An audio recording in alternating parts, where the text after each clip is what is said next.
लोग हमारे चैनल का लाइक करल जाए और सब्सक्राइब करल जाए और कमेंट में जरूर बतावल जाए कि हमारा गाना कैसा लगा। तो चलो भैया बहनी लोग आप लोग का हम ये गीत और सुनाई था। का करी भैया बहनी लोग बाबू लोग हमार रोटियां बनावत हमार जियरा कचाई जात है।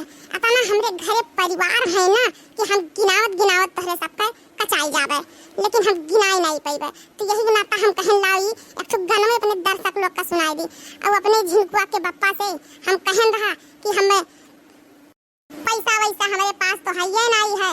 झिनकू बप्पा भेज दिया तो झिनकू बप्पा हमरे लगे फोन ही नहीं करत हैं। तो यही नाते हम झिनकू के बप्पा लगे फोन करके ये कुल गाना वन्ना सुनाई दिए हैं। अब देखो वन्ना अगर दिया हुई तो भेज दिए हैं भैया बहनी लोग। नहीं आप लोग हमारा सपोर्ट करो तो हम और आगे बढ़ी। ये भैया बहनी बाबू लोग आप लोग से हमारा हाथ जोड़ कर बहुत ज्यादा रिक्वेस्ट है कि हमारे लक्ष्मी कॉमेडी कार्टून चैनल का आप लोग अपना ढेर सारा प्यार दुलार और आशीर्वाद दियो कि हमारा लक्ष्मी कॉमेडी कार्टून चैनल आगे निकल जाए और हम आप सबके खत्ती लेके अच्छा कॉमेडी वीडियो भैया लोग आवत रहा और अपन आशीर्वाद प्यार और दुलार हमरे पैसे बनाए रखो। चलो भैया बाबू लोग हमारा गाना सुनाओ। नहीं है के सुख चैन राजा बड़ा नीक लागे, नहीं है के सुख चैन राजा बड़ा नीक लागे, नहीं है के सुख चैन राजा बड़ा नीक लागे। तोहारे लगे सासू हमारे लगे मम्मी, तोहारे लगे सासू हमारे लगे मम्मी, लालन के लगे नानी राजा बड़ा नीक लागे, लालन के लगे नानी राजा बड़ा नीक लागे, लालन के लगे नानी राजा बड़ा नीक लागे, लालन के लगे नानी राजा बड़ा नीक लागे। नैहर के सुख चैन राजा बड़ा नीक लागे, नैहर के सुख चैन राजा बड़ा नीक लागे।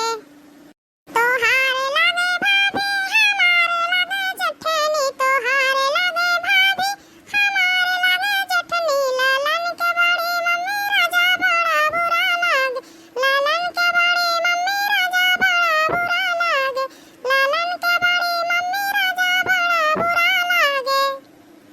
नैहर के सुख चैन राजा बड़ा नीक लागे, नैहर के सुख चैन राजा बड़ा नीक लागे।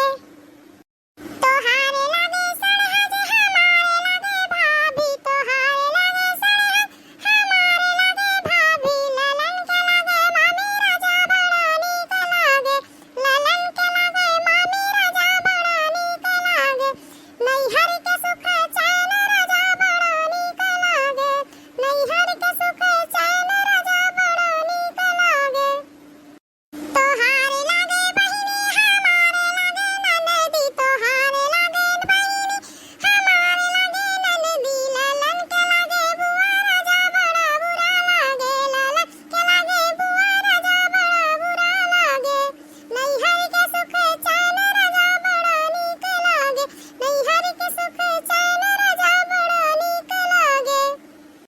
तोहारे लगे साली हमारे लगे बहिनी, तोहारे लगे साली हमारे लगे बहिनी, लालन के लगे मौसी राजा बड़ा नीक लागे, लालन के लगे मौसी राजा बड़ा नीक लागे।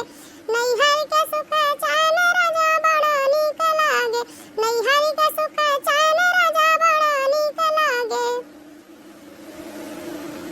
तोहारे लगे मम्मी हमारे लगे सासू, तोहारे लगे मम्मी हमारे लगे सासू, लालन के लगे दादी राजा बड़ा बुरा लागे, लालन के लगे दादी राजा बड़ा बुरा लागे। नैहर के सुख चैन राजा बड़ा नीक लागे, नैहर के सुख चैन राजा बड़ा नीक लागे।